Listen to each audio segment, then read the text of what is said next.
আসসালামু আলাইকুম প্রিয় দর্শক, আপনাদের সকলকে আমন্ত্রণ জানাচ্ছি দেশের কথা অনুষ্ঠানে। আজ আমি বেসিক্যালি কথা বলবো কোটা পদ্ধতি নিয়ে।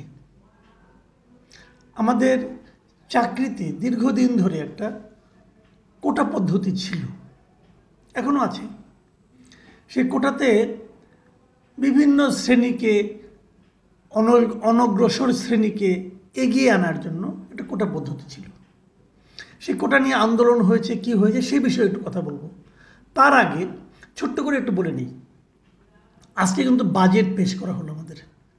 বাজেট নিয়ে আলোচনাটাও গুরুত্বপূর্ণ, কিন্তু আমি বাজেট নিয়ে আলোচনা করবো না এই কারণে, এটা আসলে আমাদের নিয়তি। আমি মনে করি বাজেট আমাদের নিয়তি। বাজেট নিয়ে আমি কেবল আপনাদেরকে একটা ছবি দেখাবো, পুরনো একটা ছবি। আমাদের দেশে বিভিন্ন পত্রপত্রিকায় ছবিটা এর আগে ছাপা হয়েছে, এবং সেই ছাপা হওয়া ওই ছবিটা আমার সংগ্রহ ছিল, আপনাদের আমি দেখাচ্ছি যে একই বাজেট ধনীর জন্য কী অবস্থা, গরিবের জন্য কী অবস্থা। পার্থক্যটা হচ্ছে সামনে আর পিছে। বাজেট গরিবের পিছে, মানে গরিবের পিঠে একটা বোঝা, আর ধনীর জন্য তার পেটটা এই বাজেট থেকে আরও বড় হয়, আরও স্ফীত হয়, উদরপূর্তি ঘটে ধনীর জন্য। আমাদের দেশের বাজেট হলো এটাই। আমাদের দেশের বাজেট ধনীর সুবিধার জন্য, গরিবের কষ্টের জন্য। কাজে এই বাজেট নিয়ে ডিটেল আরও অনেক আলাপ করা যায়, আমি হয়তো কাল পরশু আরও ডিটেল জেনে পরে করছি আমরা। কিন্তু যেটা নিয়ে কথা বলছিলাম শুরুতে, সেটা হলো কোটা পদ্ধতি। আমাদের চাকরির ক্ষেত্রে একটা কোটা নিয়ে একটা আন্দোলন হয়েছিল, আপনাদের নিশ্চয়ই মনে আছে। সেই আন্দোলনটা 2018 সালের কথা। 2018 সালের একটা ব্যাপক আন্দোলন হয়, এবং যখন আন্দোলনটা হয় তখন ইস্যুটা কী ছিল? তারা বলেছিল কোটা পদ্ধতিকে সংশোধন করতে হবে। কোটা পদ্ধতির অর্থ হলো, ধরা যাক, আমি একটু উদাহরণ দিয়ে বলি। একটা চাকরি ইন্টারভিউ হয়েছে, চাকরির একটা অ্যাপ্লিকেশন, আপনি হালকা করে বোঝাচ্ছি আর কি, সহজ করে মানে বলার চেষ্টা করছি। ধরেন একটা চাকরি অ্যাপ্লিকেশন হলো, 100টা পোস্ট হবে, 100টা পোস্টে চাকরি ইন্টারভিউ যাওয়া হয়েছে। 100টা পোস্টে বাংলাদেশের যে কোনো ইন্টারভিউর জন্য কমপক্ষে 1 লাখ লোক অ্যাপ্লাই করে, কমপক্ষে 1 লাখ লোক। আচ্ছা, এই 1 লাখ লোকের মধ্যে মুক্তিযোদ্ধার সন্তান থাকতে পারে কয়জন? ধরা যাক মুক্তিযোদ্ধার সন্তান থাকতে পারে 50 জন, ঠিক আছে? কারণ আমাদের দেশে আপনার 18 কোটি লোকের মধ্যে, অথবা ধরেন 20 কোটি লোকই ধরেন, 20 কোটি লোকের মধ্যে 2 লাখের মতো মুক্তিযোদ্ধা আছে। তো 2 লাখের প্রত্যেকে যদি একটা করে সন্তান থাকে, যদি থাকে আর কি, তো সবাই তো অ্যাপ্লাই করতে পারবে না। তো সেখানে আমি ধরে নিচ্ছি যে 50 জন আছে মুক্তিযোদ্ধার সন্তান। 100টা পোস্টে যখন অ্যাপ্লাই করা হবে, আবেদন যখন চাওয়া হবে, তখন সেখান থেকে 30টা আসন আপনি মুক্তিযোদ্ধার সন্তানের জন্য আলাদা করে রাখতে হবে। 30টাতে মুক্তিযোদ্ধার সন্তানটা ভর্তি হবে, মানে চান্স পাবে। তারপরে ওই 50 জন কম্পিট করবে 30টা আসনের জন্য, মানে প্রতিটা আসনের জন্য 2 জনেরও কম। আর বাকি যে 70টা থাকলো, এই 70টার জন্য আরও কিছু কিছু কোটা আছে।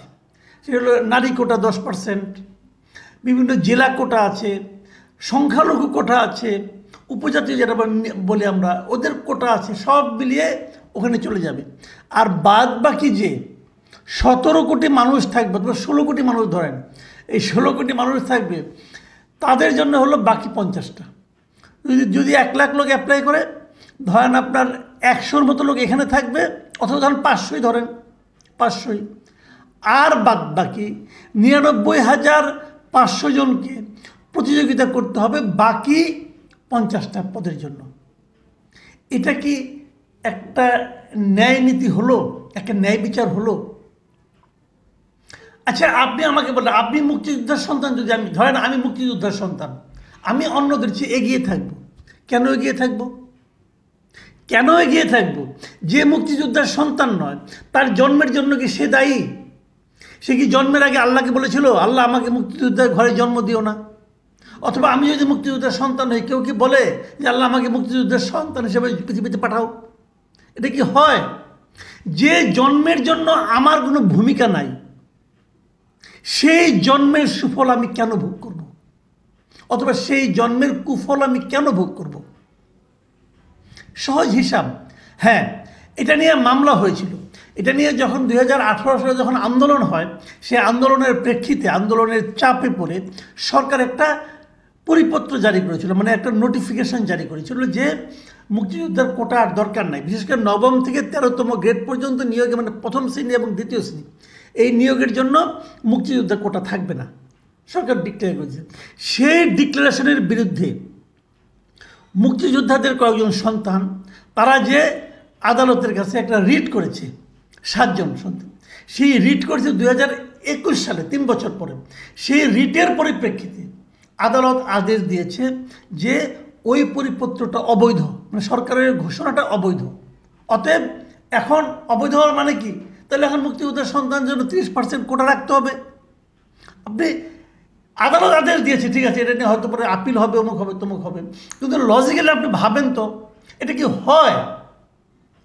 একটা দেশে আমাদের সংবিধান সবাইকে সমান অধিকার দিয়েছে। সেই সমান অধিকারের মধ্যে ঠিক আছে, একটা পশ্চাৎপদ শ্রেণীর জন্য আপনি তাদেরকে সামনে নিয়ে আসার জন্য আপনি কোটা রাখতে পারেন, কিন্তু মুক্তিযুদ্ধের সন্তানরা পশ্চাৎপদ হলো কিভাবে? কি বিবেচনায় হলেন? মুক্তিযোদ্ধারা, হ্যাঁ, স্বাধীনতা যুদ্ধের সময় মুক্তিযোদ্ধারা অংশ নিয়েছেন, সেই জন্য মুক্তিযোদ্ধাদের জন্য চাকরি একটা কোটা ছিল, আমার কোনো আপত্তি নেই। ওনারা যুদ্ধ করতে গিয়েছেন, ওনারা হয়তো অনেক কিছু করতে পারেন নাই, ওনার জীবনে অনেক স্যাক্রিফাইস আছে, আমি মানতে রাজি আছি। তার সন্তানদের আপনি কেন দিবেন এবং তার নাতিদেরকে আপনি কেন দিবেন? কারণটা কি? একটা দেশে আপনি দুটো গ্রুপ করে ফেলবেন কেন? তারপরে কি হবে? এই মুক্তিযোদ্ধার সন্তান তারা ভর্তি পরীক্ষা এগিয়ে থাকবে, মুক্তিযোদ্ধার নাতি ভর্তি পরীক্ষায় এগিয়ে থাকবে কেন? তারা এমন কি করেছে? পিতার কাজের জন্য, পিতার সুকর্মের জন্য পুত্র কেন পুরস্কৃত হবে? অথবা পিতার দুষ্কর্মের জন্য পুত্র কেন তিরস্কৃত হবে? পুত্র অথবা কন্যা কেন তিরস্কৃত হবে? এটা কি হয়? ধরা যাক আমি একটা হত্যা মামলার আসামি, আমার ধরেন ফাঁসি হবে। এখন আমার ফাঁসি হওয়ার কারণে কি আমার সন্তান, আমার নাতি সবারই ফাঁসি হবে? হওয়া উচিত। অথবা ধরেন আমি একটা ভালো কাজ করেছি, সরকার আমাকে একটা পদক দিবে, সে কি পদকটাকে আমার সন্তানের জন্য দিবে, আমার নাতির জন্য দিবে? দিবে। সব মুক্তিযোদ্ধা যারা মুক্তিযুদ্ধ করেছেন তাদের মধ্যে অবশ্যই কিছু স্যাক্রিফাইস আছে, কিন্তু মুক্তিযোদ্ধার যে নীতি নৈতিকতা সেটা তার সন্তানের মধ্যেও থাকবে, এই গ্যারান্টি আপনাকে কে দিল? কোথায় পেলেন আপনি এই গ্যারান্টি? এটা হয় না, এটা লজিক্যাল নয়। অনেক যুক্তি আছে, আমি জানি না আমাদের আদালত কিভাবে, আমাদের বিচারকরা নিশ্চয়ই তারা জ্ঞানী মানুষ, তারা কিভাবে বিচার বিশ্লেষণ করেছেন আমি জানি না, কিন্তু ওনাদের এই সিদ্ধান্তে ব্যক্তিগতভাবে আমি দুঃখিত হয়েছি। দেখুন, আমার কিন্তু চাকরি করার ইচ্ছা না, খায়াস নাই, আমার সন্তানও চাকরি করার কোনো খায়াস, আমার সন্তান চাকরি বাকরি করেন, কাজে কোনো সমস্যা, আমার কোনো এটা ব্যক্তিগত লাভ ক্ষতির বিষয় না, কিন্তু বিষয়টা হলো পুরো জাতির জন্য এটা একটা দ্বিধা বিভক্তি নিয়ে আসবে। এতে হবে কি, যারা মুক্তিযোদ্ধার সন্তান আছেন তাদেরকে তার পাশের বাড়ির ছেলেটা ঈর্ষা করবে, ঈর্ষা করবে, তাদের সাফল্যে তারা ঈর্ষা করবে, তাদের সৌভাগ্যে তারা ঈর্ষা করবে। এই ঈর্ষা এক পর্যায়ে ঘৃণায় রূপান্তরিত হতে পারে, জাতিকে বিভক্ত করা কোনো ভালো কথা নয়। যদি এটা আইন থেকে থাকে, যদি তাহলে আইনটা চেঞ্জ করা আমি মনে করি উচিত। একটা জাতি লজিক্যালি চলবে। পৃথিবীতে আমি চ্যালেঞ্জ দিয়ে বলছি, এমন কোনো দেশ আপনি দেখাতে পারবেন না যেখানে পিতার কর্মকাণ্ডের সুফল অথবা কুফল তার সন্তান অথবা নাতি ভোগ করে।